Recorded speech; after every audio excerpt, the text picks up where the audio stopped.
കിച്ചും അതുപോലെ തന്നെ രേണും തമ്മിൽ സോഷ്യൽ മീഡിയയിൽ ഇപ്പോൾ ഇന്നലെ ഒരുപാട് ചാറ്റുകൾ പുറത്തു വിട്ട് ഒരുപാട് അങ്ങോട്ടും ഇങ്ങോട്ടും കുറേ ഉള്ളതായാലും ഇല്ലാത്തതായാലും കുറേ കാര്യങ്ങൾ സംസാരിക്കുന്നുണ്ട്. അത് നമുക്കൊന്ന് കേൾക്കാം.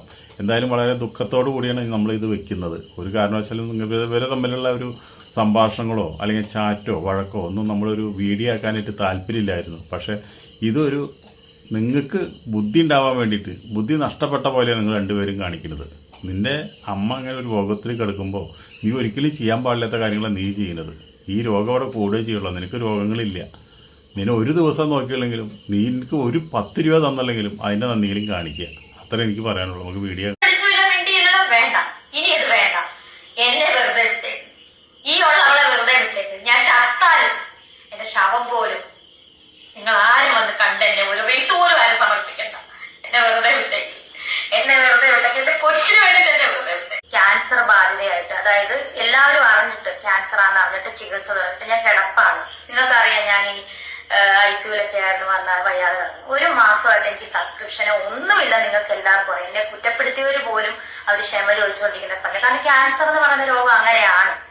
അപ്പം ആ സമയത്ത് ഈ ഇത്രയും നാളുമായിട്ട് മിണ്ടാതിരുന്ന കിച്ചു എന്ന രാഹുല് ഇപ്പൊ ഒരു വീഡിയോ ആയിട്ട് മുന്നോട്ട് ഇറങ്ങിയിരിക്കുന്നു. സബ്സ്ക്രിപ്ഷൻ കൊണ്ടാണ് അമ്മയെ വെറുത്തന്നോ എന്നൊക്കെ പറഞ്ഞു. ഞാനൊരു കാര്യം പറയട്ടെ, ഞാൻ എന്റെ ജീവിതത്തിൽ എന്ത് തുടങ്ങിയാലും കിച്ചുവിനെ പരിചയപ്പെട്ടതിന് തുടങ്ങി എന്ത് അമ്മയുടെ വില എനിക്ക് കിട്ടിയിട്ടില്ല.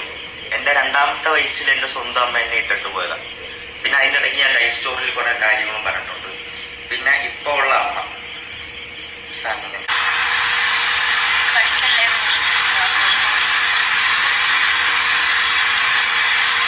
ഇതൊക്കെ നിങ്ങൾ പറയുന്ന എടുത്തു വളർത്തിയ മോൻ കണ്ട സാധനങ്ങളാണത്. മനസ്സിലായത്? അപ്പോൾ ഞാൻ ഇത് കണ്ടിട്ട് മെസ്സേജ് ഇട്ടു. ഇത് കണ്ടു കഴിഞ്ഞാൽ ഋതപ്പന്റെ അവസ്ഥ എന്തായിരിക്കും? ഋതപ്പന്റെ കൂടെ പഠിക്കുന്നവരാണെങ്കിലും ഇപ്പം മിക്ക പിള്ളേരാണെങ്കിലും പോലും സോഷ്യൽ മീഡിയ യൂസ് ചെയ്യുന്ന ആൾക്കാരാണ് കൂടുതൽ. അപ്പം അതുവരെ കാണുന്നതായിരിക്കും. അപ്പം അവനെങ്ങനെ ഫേസ് ചെയ്യും എന്നുള്ള കാര്യം ഞാൻ അമ്മയെടുത്ത് പറഞ്ഞപ്പോൾ അമ്മ എനിക്ക് തന്ന റിപ്ലൈ, ഞാൻ ചെയ്തതിൽ എനിക്ക് മോശമായിട്ടൊന്നും തോന്നുന്നില്ല. എനിക്ക് അതിൽ നിന്ന് 2 ലക്ഷം രൂപ 3 ലക്ഷം രൂപ ഒന്നും തിരിച്ച് റിപ്ലൈ എടുക്കാൻ പോയില്ല. ഞാൻ അവിടെ വെച്ചിട്ട് ക്ലോസ് ചെയ്തു ആ ചാപ്റ്റർ. അപ്പം ബ്രോ പറഞ്ഞ പോലെ എനിക്കൊരു അമ്മയുടെ വില എന്താണെന്ന് മനസ്സിലായിട്ടില്ല. പക്ഷെ സ്നേഹത്തിന്റെ വില എനിക്കറിയാം. നിങ്ങൾ ചാറ്റ് കാണും. കിച്ചു സാൻ ഫുള്ള് കാണാവോ ചാറ്റ്? ഇതാണ് എന്റെ ചാറ്റ് കാണിച്ചുകൊണ്ടാണ് ഞാനിത് പുറത്തു വിട്ടത് കേട്ടോ. അല്ലെങ്കിൽ ഞാൻ ഒരിക്കലും വിടത്തില്ലായിരുന്നു മോനെ.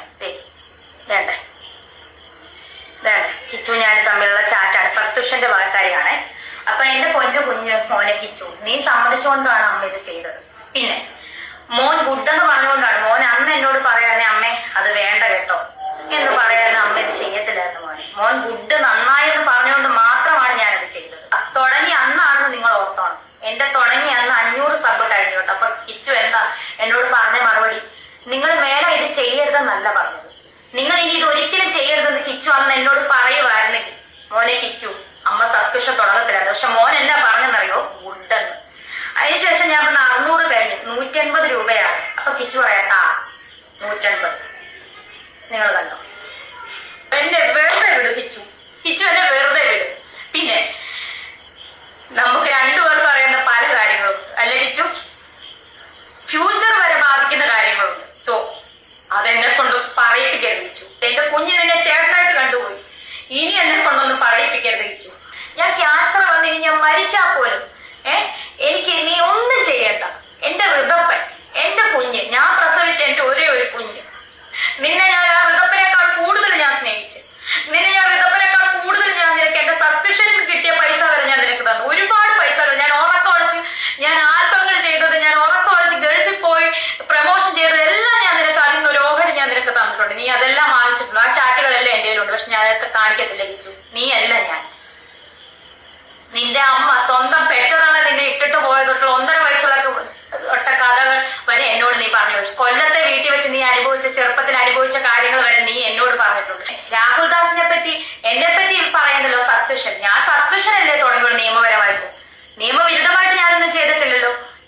കിച്ചു, നീ ഇപ്പോഴല്ലേ 1 വർഷമായിട്ടല്ലേ നീ ഇപ്പം സ്വന്തം കാര്യം നിൽക്കാൻ തുടങ്ങിയ കാര്യങ്ങളൊക്കെ. ഇതിന് മുന്നേ ഒരു രാഹുൽ ദാസ് ഉണ്ടായിരുന്നു. ചിങ്ങവനം ഭാഗം, കൊല്ലാട് ഭാഗം, അതുപോലെ ഈ പൊങ്ങന്താനം, ഈ Thrikkoduthanam police station, Vakathanam police station ഒന്ന് തിരക്കി നോക്ക് രാഹുൽ ദാസിനെ പറ്റി. അറിയാനുള്ളവരോടാണ് ഞാൻ പറയുന്നത്. എന്നെ ഈ കുറ്റപ്പെടുത്തുന്നവരെ എന്തായാലും രേണുസുതി അങ്ങനെ ഒരു നിയമവിരുദ്ധമായിട്ടൊന്നും ഞാൻ ചെയ്തിട്ടില്ല. ഇതിനകത്തൊന്നും എഴുന്നേറ്റ് വന്നേ പറ്റത്തുള്ളൂ എന്റെ ഋതപ്പിന് വേണ്ടിയിട്ട്. നിനക്ക് ആ കുഞ്ഞിനോട് ഒരു തൊള്ളി സ്നേഹം ഉണ്ടായിരുന്നെങ്കിൽ നീ ഇത്രയും വരുമാനം നിനക്ക് കിട്ടുന്നുണ്ടല്ലോ, നീ 1 രൂപയ്ക്ക് ഒരു മുട്ടായി നീ അവന് മേടിച്ചു കൊടുക്കും. നിന്റെ അനിയനല്ലേ, എനിക്കൊന്നും വേണ്ട നിന്റെ. ഞാൻ നിനക്ക് തന്നിട്ടേ ഉള്ളു പൈസ, അതിന് കണക്ക് പറഞ്ഞല്ല. അപ്പത്തെ ഘട്ടങ്ങളിൽ പോലും ഞാനും ഇല്ലായിരുന്നു. ഈ അമ്മയും ഈ നിന്റെ നീ കുറ്റം പറഞ്ഞ നിന്റെ അളിയനും ചേച്ചിയൊക്കെ ഉള്ളായിരുന്നു. ഓരോ കുറ്റത്തിന് പോലീസ് സ്റ്റേഷൻ വരെ കയറി ഇറങ്ങി ഞാന്. എനിക്ക് ഒരു സ്നേഹവും എനിക്ക് തരണ്ട, എന്നെ വന്ന് കാണണ്ട, ആരുടെ വിഷമത്തിൽ പറഞ്ഞിട്ടില്ല. അപ്പോൾ ആ രഹസ്യം ആണ് ഇവരുടെ ഇടയിൽ ഇവരെ തമ്മിൽ പിരിക്കാനുണ്ടായ കാരണം എന്ന് എനിക്ക് തോന്നുന്നു. അല്ലാണ്ട് ഇതിലിപ്പോൾ കുറച്ച് ഇടനിലക്കാരും കൂടി ഉണ്ട്. അതുകൂടി ആയപ്പോൾ അകൽച്ച വേറെ ഇത്തിരി കൂടി. പിന്നെ പോരാത്തന്നെ യൂട്യൂബിൽ നിന്ന് പൈസ, ഫേസ്ബുക്കിൽ നിന്നൊക്കെ പൈസ കിട്ടണം. അപ്പം ഇനി ആരും ഒരു ആശ്രയിക്കാണ്ട് ജീവിക്കാം എന്നൊരു തൻ്റെ ഇടം കൂടി വന്നു. എന്തായാലും അടയ്ക്കാവും കാലം മടിയിൽ വെക്കാം, കഴുങ്കായ വെക്കാൻ പറ്റില്ലല്ലോ. അത്ര തന്നെയുള്ളൂ. അതൊക്കെ പുകഞ്ഞ വെള്ളി എപ്പോഴും പുറത്ത്, അതൊക്കെയാണ് നല്ലത്. അല്ലെങ്കിൽ അല്പമെങ്കിലും സ്നേഹം ഉണ്ടെന്ന് വെച്ചിട്ടുണ്ടെങ്കിൽ ഇങ്ങനെയൊരു അവസ്ഥയിൽ അവന് വന്ന് കാണാം. അല്ലാണ്ട് വെറുതെ ഈ ഒരു കുടുംബ പ്രശ്നം, അമ്മയും മകനും തമ്മിലുള്ള കുടുംബ പ്രശ്നം ഇത് സോഷ്യൽ മീഡിയയിലേക്ക് വലിച്ചഴയ്ക്കാനോ, അത് 2 പേരായാലും ഈ 2 പേരെ പേരിൽ അത് ഞാൻ പറയാന്ന് വെച്ചിട്ടുണ്ടെങ്കിൽ 2 പേര് അങ്ങോട്ട് കുറ്റം പറയേണ്ട കാര്യമില്ല. എന്ന് വെച്ചിട്ടുണ്ടെങ്കിൽ അവൻ ഇന്നല്ലെങ്കിൽ നാളെ തിരിച്ച് മനസ്സിലായി ഋതപ്പൻ അവൻ്റെ അച്ഛനും കൂടി ഉണ്ടായിട്ടുള്ള ആ കുട്ടീന് തിരിച്ച് വരട്ടെ, അത് അവനെ വിട്ടുകൊടുക്കുക, അവനെ വിടുക അങ്ങോട്ട്, അത്രേ വേണ്ടോ. ഇപ്പോൾ ഇനി ഇവിടെ നിന്ന് അങ്ങോട്ട് ചികിത്സയാണ് ഏറ്റവും വലിയ മുഖ്യം. നമുക്ക് ചികിത്സിക്കണം, നമുക്ക് ഈ രോഗം മാറണം, അത് മാറ്റാൻ നോക്കുക. അല്ലാണ്ട് ഇങ്ങനെയുള്ള ഈ സമയത്ത് ഇങ്ങനെയൊക്കെ ഈ വളരെയധികം രോഗം വളരെ 3ാം ഘട്ടം കഴിഞ്ഞിരിക്കുന്ന സമയത്ത് ഇങ്ങനെ ടെൻഷൻ വരാനും ഇങ്ങനെ സോഷ്യൽ മീഡിയ നോക്കിയിട്ട് പ്രശ്നങ്ങൾ ഉണ്ടാകുമ്പോൾ അതിനനുസരിച്ച് നമ്മുടെ ടെൻഷൻ വരാൻ വെച്ചിട്ടുണ്ടെങ്കിൽ നമുക്കെന്താ വെച്ചിട്ടുണ്ടെങ്കിൽ ചികിത്സ ഫലിക്കാണ്ട് വരും. അപ്പോൾ അതുകൊണ്ട് രേണു ഒരു കാരണവശാലും നമ്മുടെ ഇച്ചുവിനെ വെച്ച് ഒന്നും അന്വേഷിക്കേണ്ട. അവൻ എന്ത് വേണമെങ്കിലും പറഞ്ഞോട്ടെ, അവനെക്കുറിച്ച് രേണും പറയണ്ട. നിങ്ങൾ തമ്മിൽ അങ്ങോട്ടും ഇങ്ങോട്ടും ഒരു പ്രശ്നങ്ങളും സോഷ്യൽ മീഡിയയിൽ ഉണ്ടാക്കരുത്.